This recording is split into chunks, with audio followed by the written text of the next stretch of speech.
नमस्ते, स्वागत है आपका हमारी न्यू ब्लॉग में। तो आप लोग कैसे हैं? उम्मीद करती हूँ आप लोग बहुत ही अच्छे होंगे और मैं भी ठीक हूँ। और आज दोस्तों हम यहाँ कर रहे हैं अपने रूम की सफाई, यानी फर्श की धुलाई कर रहे हैं। और मेरे ये जो सामने दिख रहा है ये मिट्टी का है, हमारे इधर इसको डेहरी बोलते हैं। प्लीज़ आप लोग कमेंट में बताइएगा आप लोग के इधर भी ऐसा होता है क्या? ये मतलब हाथ का बना हुआ होता। हमारी मम्मी बता रही थी कि हमारे दादी वादी के हाथ का था ये, वो लोग मिट्टी से बनाई थी इसको। ये मतलब मम्मी ने बहुत पहले से। तो हमारे इधर क्या होता है, जैसे कि खेत में चावल गेहूँ या कुछ अनाज जैसे पैदा होता है तो उसको लाकर हम लोग यहाँ पे इसी में रखते हैं, मतलब ढेर सारा इसमें आ जाता है। तो ये दादी के हाथ का बना है, क्योंकि गांव में भी अब धीरे धीरे कम हो रहे हैं, क्योंकि किसी को बनाना नहीं आता है। अभी हम लोग हैं तो हम लोग को ये नहीं मतलब बना पाएंगे। तो अब तो बदल रहा है, पर बहुत पहले मतलब दादी वादी के हाथ का ही था वो लोग। तो मम्मी ने इसको बहुत अच्छे से रखा है। जो नीचे इस पे जिस पे रखा है उसको मतलब ईंट का ही है, उसको प्लास्टर का बना है, तो इसलिए हम घर वर धुल सकते, कोई दिक्कत नहीं होती है। और ऊपर का है जो इसमें मम्मी ने मतलब जैसे कलर जो जैसे रूम की दीवार है जो उसको पेंट करवाती थी, तो उसी से उसको भी कहता कि अच्छा लगता था। पर अब ज़्यादा दिन हो गया है तो मतलब निकल रहे हैं चूने, उसमें से छूट रहे हैं, फिर भी दिखने में बढ़िया लगता था ऐसे। तो मतलब मम्मी ने उसे इसमें मतलब ध्यान रखा है, तो आज पापा ने उसमें से निकाला था, और मतलब उसको कुटाने के लिए यानी चावल बनवाने के लिए। तो वो जब निकालते हैं तो क्या होता है, पूरा रूम बहुत गंदा हो जाता है, क्योंकि धूल मिट्टी जो धान में होते हैं तो सब पूरे रूम में आ जाते हैं। तो मैंने सोचा कि पोछा लगाने से तो जाएगा नहीं, तो सोचा इसको धुल ही दें, तो इसलिए धुलना पड़ रहा है यहाँ पे। और काफ़ी दिन हो गया था घर को मतलब धुले नहीं थे, पोछा वगैरह तो मारते रहते हैं डेली, पर धुले नहीं थे। तो यहाँ मतलब दरवाज़ा वगैरह जैसे जब होता है ना, यदि धान निकालो तो पूरा रूम ही गंदा हो जाता है। तो मैं यहाँ सोच रही इसको भी ऐसे इस तरह से पोंछ रही हूँ ताकि सब कुछ ठीक हो जाए। कर रहे हैं तो इसी वक्त सब कुछ कर दें, क्योंकि यही दिक्कतें होती है। अब गाँव है तो यहाँ पे तो धूल मिट्टी तो ऐसे रहेंगे ही, और खासकर आज यहाँ पे धान निकालें इसीलिए दोस्तों यहाँ पे ऐसा हुआ है। तो प्लीज़ आप लोग बताइएगा कि आप लोग के यहाँ भी ऐसा किस किस के घर में है। अगर हमारे यूपी से होंगे लोग तो यूपी में तो ऐसा गांव में तो देखने को मिलता है। अभी बहुत से लोग के यहाँ है जो अभी ये चीज़ें हैं। तो हमारे यहाँ भी दो है अभी, एक इस रूम में है और एक रूम में और रखा है, क्योंकि ये इतना बड़ा होता है कि रूम में एक ही, इस रूम में एक और इस दो रूम में है, मतलब दो है। तो उसमें गेहूँ रखा हुआ है और इसमें धान रखा हुआ है, यहाँ ऐसे ही इसमें रख देते हैं। तो यहाँ मेरा रूम धुल गया है, और मैं मतलब रूम धुल गया तो पूरा पानी आंगन में आया, तो उसको भी धुलाई करनी पड़ेगी। तो मतलब बारिश हुई थी दोस्तों, तो यहाँ पे क्या है कि जो गर्दा वगैरह होता नहीं है, बारिश होता है तो मतलब सब छत से उड़ के आके सब मतलब सीढ़ी वगैरह पे फैल जाते। तो देख सकते हो कितना ढेर सारा धूल मिट्टी यहाँ पे रात में बारिश हुई है।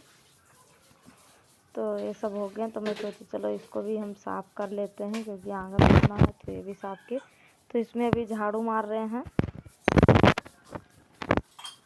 आप देख सकते हो यहाँ पे।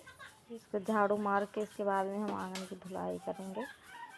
तो यही होता है दिन भर का काम, ऐसे ही डेली कुछ ना कुछ गांव में हम लोग का लगा रहता है। और दोस्तों मुझे तो अच्छा लगता है, क्योंकि मुझे खुद में बिज़ी रखना खुद को अच्छा लगता है। खाली टाइम बैठो या किसी के पास बैठो तो फालतू में टेंशन होती है, और इस तरह से रहता है तो खुद का काम भी हो जाता है, अपने में बिज़ी रहो, अच्छा लगता है। फिर बच्चे हैं तो दिन भर उन्हीं में परेशान रहती हूँ, पर अभी इस समय वो लोग खेत में चले गए हैं, पापा उनको घुमाने के लिए लेकर गए हैं।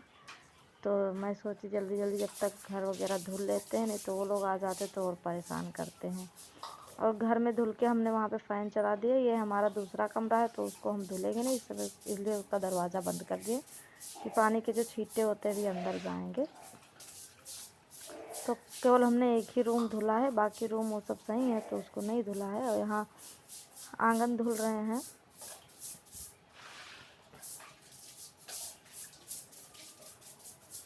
यही है दोस्तों।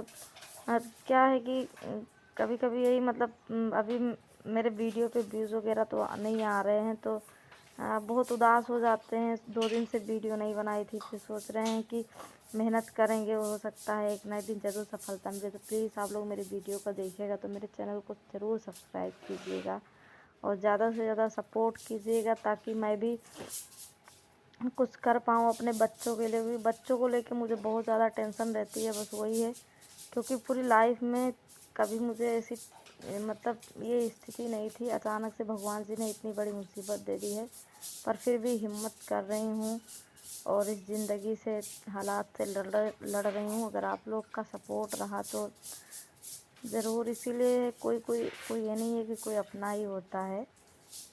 बहुत से लोग ऐसे मिल जाते हैं दुनिया में जो अपनों से भी बढ़ के होते हैं।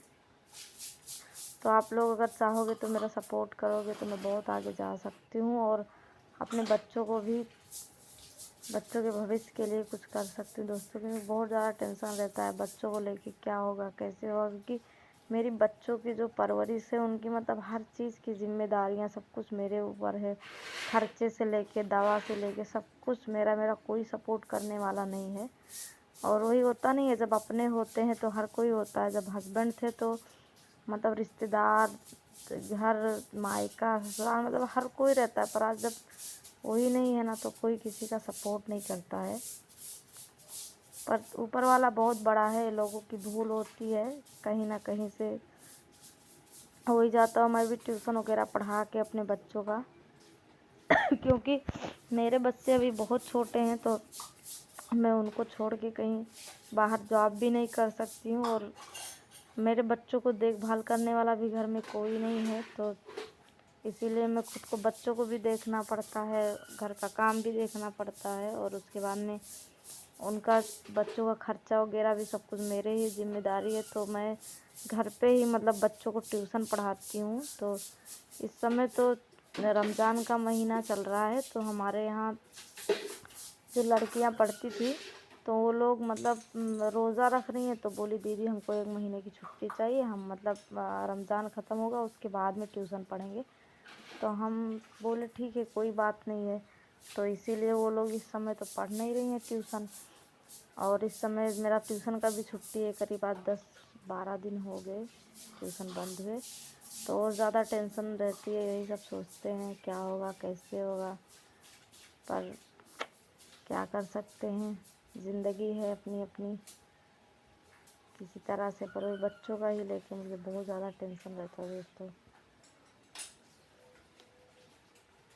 क्या करें। आज कुछ भी नहीं है, माँ भी नहीं है, माँ होती तो भी ये रहता है कि चलो कुछ तो सहारा बनती है, क्योंकि सब कुछ अकेले थक जाते हैं काम करते करते, या कुछ तो कुछ भी तकलीफ़ होती है, क्या मतलब मन होता है ना किसी से शेयर करें, कुछ करें, बोलें, पर जब कोई अपना ही नहीं होता है तो किससे शेयर करें, क्या करें। पर अच्छा ही होता है, ऊपर वाला जैसा करता है, जो ज़िंदगी दिया है तो उसको तो हमें एक्सेप्ट करना ही पड़ेगा। और क्या कह सकते हैं। तो यहाँ पे देख सकते हो, ये मेरा आंगन धुल के रेडी हो गया है। अब यहाँ पे अंदर में है तो यहाँ पे बर्तन वगैरह धुलो, तो ये सब कचड़े तो डेली का है, पानी गिरता है यहाँ पे होते, तो सोचा उसको धुल के फिर